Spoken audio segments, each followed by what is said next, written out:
आज 35 से हम लोग देख रहे हैं। श्रेयान् स्वधर्मो विगुणः परधर्मांस्तनुष्ठिता स्वधर्मे निधनम श्रेयः परधर्मो भयावहः। ये हम लोगों ने कल देखा था। स्वधर्मे निधनम श्रेयः परधर्मो भयावहः। यहाँ तक भगवान कृष्ण के कहने के बाद अर्जुन कहते हैं, पूछते हैं अर्जुन उवाच अथ केन प्रयुक्तोऽयं पापं चरति पूरुषः अनिच्छन्नपि वार्ष्णेय बलादपि नियोजितः। कह रहे हैं जो कि हे वार्ष्णेय, ये विष्णु वंश को ध्यान में रखते हुए इनका पर्याय यहाँ पर दिया गया है। क्योंकि जब ऐसा ही है तो लोग क्या चाहते हुए, अर्थात किस कारण से न चाहते हुए भी अनिच्छन इच्छा करते हुए, अनिच्छन बिना चाहते हुए भी बलात् इव नियोजित है, अर्थात जबरदस्ती जो इन कार्यों में जो प्रवृत्त हो जाता है वो किस तरह से प्रेरित होकर के पापाचरण करता है। क्योंकि हर कोई चाहता है हम अच्छा कार्य करें, तो किस तरह से पापाचरण करता है।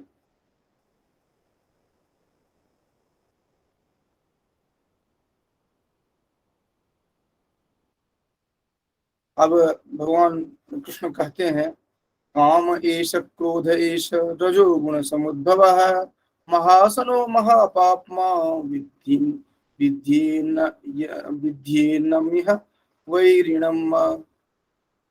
कह रहे हैं जो कि यह रजोगुण समुद्भव जो है, रजोगुण से उत्पन्न काम, यह काम जो है, यह क्रोध जो है, यह बहुत, यह महासन है।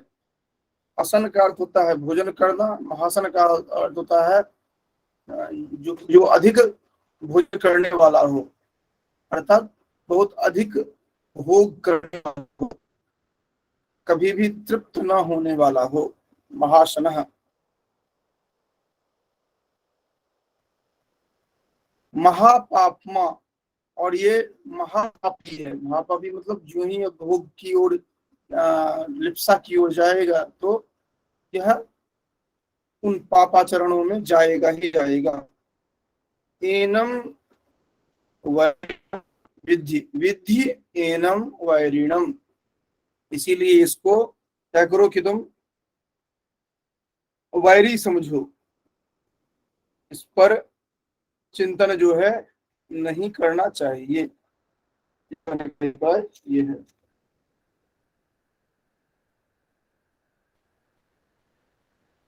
धूमेनाव्रियते वह्निर्यथा दर्शो मलेन च यथोल्बेनावृते वृतो गर्भस्तथा तेनेदमावृतम्। कह रहे हैं क्योंकि जैसे धुएं से अग्नि और मैल से दर्पण, धूमेनाग्नि धूमेन आव्रियते वह्निर्यथा दर्शः, जैसे धूम से आवृत आदर्श अर्थात दर्पण जो है, धूमे से आवृत जो वह्नि जैसे है, और उसी तरह जैसे मल से आवृत आदर्श अर्थात दर्पण जो होता है, जैसे यथोल्बेन गर्भस्थ है, और जैसे उल्ब से गर्भ ढका रहता है। ये उल्ब कहा जाता है जो गर्भस्थ शिशु जो होता है, वह एक ट्रांसपेरेंट झिल्ली से जो घिरा रहता है उसको उल्ब कहा गया है। जो ये उल्ब से जैसे गर्भस्थ घिरा रहता है, ढका रहता है, तथा एनम इदम आवृतम, उसी तरह उस कामनाओं के द्वारा यह ज्ञान जो है वह ढका रहता है। अर्थात यह है कि इसको चाह करके सहजतया दूर किया जा सकता है, लेकिन हम दूर करना पसंद नहीं करते हैं। ये यहाँ पर इसे दूर करना पसंद नहीं करते हैं, क्योंकि वो अच्छा लगता है। इस कारण से हम धूमेना प्रियते वन्यथा दर्शो मलिन च जतोल्वेना वृतो गर्भस् तथा तेनेदमास्मृतम्। ये सभी समय से कक्षा में आया करें। कल रात्रि में भी मैं देख रहा था, जो कि कुछ आए थे कुछ नहीं आए थे, तो इस तरह नहीं होना चाहिए। कक्षा में जो आते हैं वो रेगुलर आए, नहीं आते हैं नहीं आए, कोई दिक्कत नहीं है। क्योंकि छूटता, एक बार अगर छूट जाता है तो फिर आगे आपको दिक्कत होती है। आवृतम ज्ञानमेतेन ज्ञानिनो नित्यवैरिणा कामरूपेण कौन्तेय दुष्पूरेणानलेन च। कह रहे हैं कि हे कौन्तेय, हे कुंती के पुत्र, एतेन अनलेन दुष्पूरेण च ज्ञानिनः कामरूपिणः नित्यवैरिणः ज्ञानम आवृतम। कह रहे हैं जो कि ये जो अग्नि के समान कभी भी तृप्त न होने देने वाला जो होता है, और जिनके पास विवेक है, जो ज्ञानी है, वह काम रूप जो है इसका नित्य वैरी होते हैं। क्योंकि ज्ञान जो है, विवेक जो है, यह इसके द्वारा ढका होता है। अर्थात अग्नि के समान कभी जिसको पूर्ण नहीं किया जा सके, इस तरह काम रूपी, तो काम रूप जो है वह ज्ञानियों के नित्य वैरी होते हैं, और इनके द्वारा मनुष्य का ज्ञान ढका होता है। खास करके कहने का अभिप्राय ये है जो कि यह काम जो है, काम से दूर होना चाहिए। इंद्रियाणि मनोबुद्धि बुद्धि तस्याधिष्ठानम् उच्यते एतैर्विमोह विमोहयत्येष ज्ञानमावृत्य देहिनम्। कह रहे हैं जो कि इंद्रियाणि मनः बुद्धि अस्य अधिष्ठानम, इंद्री जो है, मन जो है, बुद्धि जो है, यह इसका अधिष्ठान कहा गया है। ये इंद्रियां, मन, बुद्धि, ये वासस्थान कहे गए हैं। एषः एतैः ज्ञानम् आवृत्य देहाभिमानः मोहितः मोहयति विमोहयति। कह रहे हैं जो कि ज्ञान, इंद्रियां जो है, मन जो है, बुद्धि जो है, ये काम के वासस्थान कहे गए हैं, अधिष्ठान कहे गए हैं। और यह काम, ये काम जो है मन, बुद्धि, इंद्रिय के द्वारा ज्ञान को आच्छादित करके जो जीवात्मा होते हैं उनको मूढ़ात्मा बना देते हैं, उनको मोहित कर देते हैं। तस्मात् त्वमिन्द्रियाण्यादौ नियम्य भरतर्षभ पापमानं प्रजहिषेणं ज्ञान विज्ञान नाशनम।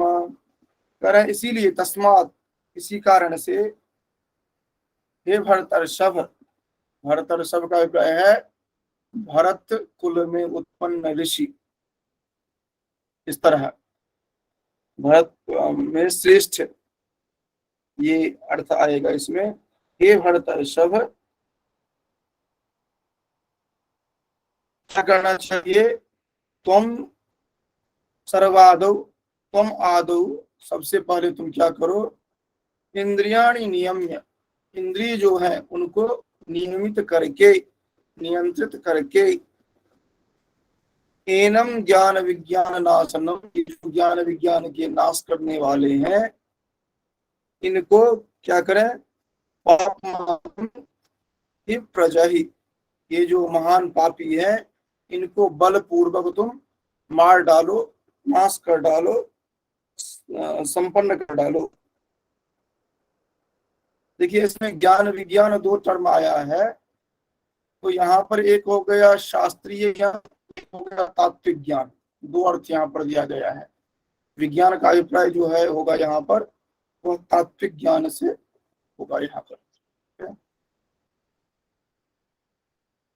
इंद्रियाणि पराण्याहुरिन्द्रियेभ्यः परं मनः मनसस्तु परा बुद्धिर्जो बुद्धि परतस्तु सः। इसको मोस्ट इंपॉर्टेंट श्लोक के रूप में नोट कर लेंगे, क्योंकि इससे बहुत सारे प्रश्न पूछे जाते हैं। ऑब्जेक्टिव जो है, इंद्रियाणि पराण्याहु, इंद्रियों से पर अर्थात श्रेष्ठ जो है वो क्या है? इंद्रियाणि पराण्याहु, इंद्रिय जो है वह उससे श्रेष्ठ प्रकाशक कहे जाते हैं। कौन किससे श्रेष्ठ कहे जाते हैं? इंद्रिय जो है ये स्थूल शरीर से, ये इंद्रियां जो हैं वह श्रेष्ठ पर कहे जाते हैं। इंद्रियाणि पराणि आहुः, इंद्रियाणि, इंद्रियों को, पराणि आहुः, इंद्रियों को श्रेष्ठ कहा गया है। किससे श्रेष्ठ कहा गया है? ये इंद्रियों का अभिप्राय है क्योंकि स्थूल शरीर जो है इससे श्रेष्ठ कहा गया है इंद्रियों को। स्थूल शरीर जो है उससे श्रेष्ठ कहा गया है इंद्रियों को। तो आप समझ सकते हैं जो कि यहाँ इंद्रिय का अभिप्राय जो नेत्र है उस नेत्र मात्र की बात नहीं की जा रही है। नेत्र की जो वो शक्ति है जिसके माध्यम से वो देख पाते हैं, जिसके माध्यम से ये रेटिना पर जो आपका जो प्रतिबिंब बनता है, जो प्रतिबिंब आपके मन मस्तिष्क तक भेजा जाता है, वो अप्रूवल के बाद आप समझ पाते हैं यही है। और आप 9th में आपने लेंस चैप्टर पढ़ा होगा, नेत्र अध्याय जो है पढ़ा होगा। वहां पर आप बिल्कुल जानते होंगे जो कि जिस तरह कैमरे का सिस्टम हुआ करता था पहले, अब तो खैर अलग सिस्टम है। कैमरे का जो सिस्टम हुआ करता था पहले, ठीक वही सिस्टम आपके हमारे नेत्र का होता है। हालांकि इस पर चर्चा करने की भी आवश्यकता नहीं है, नहीं तो वहां पर आप देखेंगे जो कि जो बाहर में आप बिंब देखते हैं वही बिंब आपके नेत्र में आपका जो रेटिना है वहां पर जाकर के वह प्रतिबिंबित होता है। और वही प्रतिबिंबित जो होता है सॉफ्ट फॉर्म में आपको तंत्रिका तंत्र के माध्यम से मन मस्तिष्क को भेजा जाता है, जो हमने इस तरह का देखा है। और इसके अनुसार आप एक्ट करेंगे तो वह फिर उसको सूचना मिलती है और सूचना के अनुसार पूरा शरीर आपका एक्टिव होता है। तो जितना देर आप जो कुछ देख रहे हैं उससे यही होता है। और यही कारण है जो कि जब आपको दूरदृष्टि या ये अलग अलग जो रोग होता है, नेत्र रोग, इसका सीधा सा कारण यही होता है कि जो लेंस आप में फिट किया गया है ईश्वर के द्वारा, वह जब कमजोर हो जाता है तो आप क्या करते हैं, एडिशनल ये लगाते हैं। जैसे हमने जो लेंस लगाया है, अर्थात पहले शीशा के माध्यम से, पहले और उसके बाद फाइबर, और तो पता नहीं कहाँ इस तरह से हो रहा है। तो ये जो दिया जाता है ये सिर्फ आपका जो नेचुरल जो आपका बनाया गया था कैप्चर करने के लिए कैमरा, उसमें जो विकार आया है उसको आप आर्टिफिशियली एडजस्ट करते हैं और कुछ नहीं होता है। जैसे ये चश्मा मैंने लगाया है तो मेरा जो नेचुरल लेंस है वह लेंस ठीक से काम नहीं कर रहा है, इसके लिए एडजस्ट करने के लिए एडिशनल ये लेंस लगाया गया है आर्टिफिशियल, ताकि जो बाहर जो बिंब है वो बिंब को ठीक तरीके से मेरे रेटिना पर वो प्रतिबिंबित कर सके। और वो जितना कमजोर होता जाता है नेचुरल वाला, उतना इधर बढ़ाना पड़ता है। जितना आप होते हैं आपका, आप कहते हैं आंख ठीक हो रही है, अभिप्राय क्या है, नेचुरल जो आपका है वह ऑटोमेटिकली वह धीरे धीरे सुदृढ़ हो जाता है। तो आपको एक्सटर्नल की आवश्यकता कम पड़ने लगती है। ये आपका हर इंद्रिय के साथ है, ये नेत्र के साथ है, इसी तरह कर्ण कुहर में भी इसी तरह देखते हैं, हर में यही होता है। तो यहाँ जो कहा गया है इंद्रियाणि पराण्याहुः, ये मैं यहाँ पर इसलिए थोड़ा विस्तार कर दिया क्योंकि यहाँ पर साइलेंट है। इंद्रियाणि का अभिप्राय हम सामान्य रूप से तो स्थूल इंद्रिय जो है उसी को लेते हैं, लेकिन यहाँ पर स्थूल इंद्रिय की बात नहीं की जा रही है। सूक्ष्म जो है वह आपके स्थूल शरीर से पराणी नाम श्रेष्ठ, श्रेष्ठ है, बहुवचन में है, परम परे पराणी। और इंद्रियेभ्यः परम मनः, और इंद्रिय से श्रेष्ठ है मन। मन किस लिंग में है? नपुंसक लिंग में, इसीलिए परम दिया गया है। ठीक है, नहीं तो पर होता या अन्य कुछ हो दिया जाता। तो इंद्रियेभ्यः परम मनः, वो जो सूक्ष्म इंद्रिय आपका है उससे भी श्रेष्ठ है मन, क्योंकि मन कर्मेंद्रिय और ज्ञानेंद्रिय दोनों होता है, और जिसके पास ज्यादा पावर होता है वो अधिक माना जाता है। तो मन उससे श्रेष्ठ है, इस तरह ध्यान रखेंगे, नहीं तो आपको कंफ्यूजन होगा। मन भी तो इंद्रिय ही है, तो ऐसे ही होना चाहिए, लेकिन ऐसा नहीं होता है। इंद्रिय जो है उसके पास डबल पावर है, तो इस कारण से वो कर्मेंद्रिय भी है और ज्ञानेंद्रिय भी है। तो इस कारण से वह, आप समझिए, जो है श्रेष्ठ है। इंद्रियाणि पराण्याहुः इंद्रियेभ्यः परम मनः, मनसस्तु परा बुद्धि। मन शब्द का रूप चलता है मन मनसी मनांसी, पुनर्मन मनसी मनांसी, इस तरह रूप चलता है इसका। और षष्ठी वचन में पड़ता है, वो बनता है मनसः। मनसः तु, ये आप विसर्जनी में से सह और स्तोष्टुनाशु से लगा करके आप बनाते हैं। मनसस्तु परा बुद्धि, उससे भी श्रेष्ठ है बुद्धि। तो बुद्धि क्या हो गया? स्त्रीलिंग, तभी परा दिया गया है। देखिए, आप श्लोक में जो लिंग निर्धारण है, व्याकरणिक जितनी भी बातें हैं, वो हाथों हाथ देखते जाइए तो आपको ज्यादा मजा आएगा, ज्यादा आप समझ पाएंगे। और नहीं तो आपकी जिंदगी गुजर जाती है और अचानक में आपसे पूछ लिया जाता है जिसमें कौन सा लिंग है, कौन सा वचन है, कौन सी विभक्ति है, आप चुप हो जाते हैं, क्योंकि आपने कभी भी श्लोक को उस दृष्टि से देखा ही नहीं है। आप, और जबकि कुछ नहीं है, हम लोग हंसते खेलते मन का कौन सा लिंग है, बुद्धि का कौन सा लिंग है, हम लोग हंसते खेलते यहाँ पर देख ले रहे हैं, अलग से व्याकरण थोड़ी पढ़ने जा रहे हैं। तो ये प्रवृत्ति अपने में लाइए, क्योंकि कहा जो कि यह कक्षा मूल ग्रंथ के अवलोकन के लिए जो दिया गया है वो इसी दृष्टि से ही बनाया गया है, जो कि इसमें आप पढ़ने का जो टेक्निक है वो आप समझें। आप खुद देखिए, आप लोगों को कहा गया था जो कि एक एक अध्याय रिकॉर्डिंग करके भेजने के लिए, आज आप लोगों ने नहीं भेजा है। मैं भूलता नहीं हूँ, मुझे ध्यान है, आगे ध्यान रखिएगा। और अगर इसी तरह चलता रहा तो जिन जिन का नहीं आएगा उनका क्लास से डिसकंटिन्यू करूंगा मैं, क्योंकि ये यहाँ पर कक्षाएं बहुत ही स्ट्रिक्ट हमेशा से रही है, और इसी कारण से हम बहुत अधिक स्टूडेंट को पसंद नहीं करते हैं। हमें है कम रहे लेकिन वो ग्रहण करें, ठीक से चले वो, या क्योंकि हमारा एक ही उद्देश्य होता है कि कल जा करके वो हमसे बेहतर पढ़ा सकें, हमसे बेहतर व्याख्यान कर सकें। नहीं तो इस कक्षा में आने का उनका कोई औचित्य नहीं है। तो इस तरह से जिन जिन उद्देश्यों से आप आते हैं वो आपका उद्देश्य तो रहना ही चाहिए, लेकिन उसके साथ साथ कक्षा की जो मर्यादा है उसको ध्यान में रखिए। एक तो समय से आना है, दूसरा है जो होमवर्क दिया जाता है वो अनिवार्य रूप से करिए। बहुत कम हम देते ही कम है हम, तो ये थोड़ा ध्यान रखिए, आप लोगों की मर्यादा होनी चाहिए। नहीं तो जुड़ते तो बहुत सारे हैं। अभी आपका कादम्बरी वाली कक्षा हुई थी, हमें लग रहा है कि लगभग 150 से अधिक व्यक्तियों का रिक्वेस्ट आया है। तो इस तरह सभी को थोड़ी उस तरह लिया जाएगा कक्षा में। कक्षा में वही रहेंगे जो नियमित रह सके, नहीं तो रह ही नहीं पाएंगे। हम नहीं भगाते हैं, खुद ही नहीं रह पाएंगे वो। तो ये ध्यान रखिएगा। तो इंद्रियाणि पराण्याहुः इंद्रियेभ्यः परम मनः, मनसस्तु परा बुद्धिः जो बुद्धि परतस्तु सः। अब देखिए अंतिम,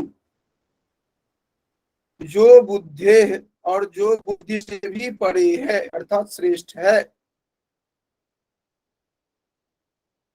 परतः सह, वह क्या है? बुद्धि से भी परतः है, पर है, वह श्रेष्ठ का अभिप्राय यहाँ पर अलग अर्थ में यहाँ पर ले जाया जा रहा है। देखिए, बुद्धि का स्वामी, बुद्धः बुद्धे परतस्त सह, अर्थात है, अर्थात यह मेरी बुद्धि है, इस तरह का जो अहम है अर्थात अभिमान है, वह करने वाला जो है वह कौन है? सह, अर्थात चैतन्य जिसके माध्यम से हो पाता है, अर्थात जिसके माध्यम से आप समझ पाते हैं जो यह बुद्धि, यह मेरी बुद्धि है, उस वह जो जिससे जो पड़े है वह कौन होगा? वह आत्म तत्व होगा।